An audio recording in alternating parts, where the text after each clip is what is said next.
Ito na yung 50 pieces natin, no? So kinokondisyon na natin, ngayon natin pinapaarawan. Tapos halos pinares-pares na natin yan, magkakatapat-tapat na yan, no? So yan, tingnan nyo lang yung kulay ng mga gagamba. So ngayon pakita natin lahat sa inyo kasi kinokondisyon ko na yan, no?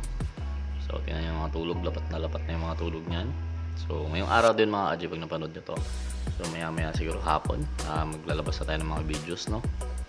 At least para mag-enjoy naman kayo mga KaG. So Gagambang Japan, next week siguro update ko kayo.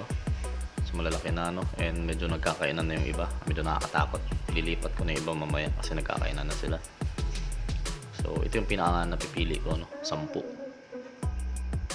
Yan, sinelect ko yan mga KaG, pero hindi ko pinaglaban-laban yan, select lang ako nung magkakatapat-tapat. So yan na sila. Tingin ko magmamatch naman yung mga yan. And ito, meron din. So yan, maganda yun, dalawang tigre. So medyo puti sa pulahin. Itong isa naman medyo orange, pula yung paa, parang ganun. And dilaw versus dilaw. Ito medyo maitim sa tigre ata yan, parang ganun. Dirty lines sa kayong tigre. So nasa inyo na lang mga KaG, no? Kung anong mga trip nyong kulay dyan. Pero ito yun sila.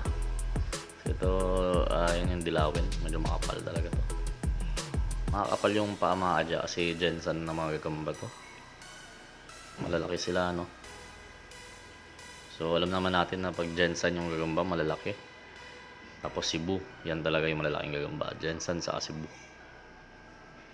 Pero pinakamahabang Gagamba nasa Cebu. So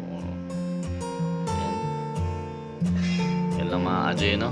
So maraming salamat sa panonood and God bless.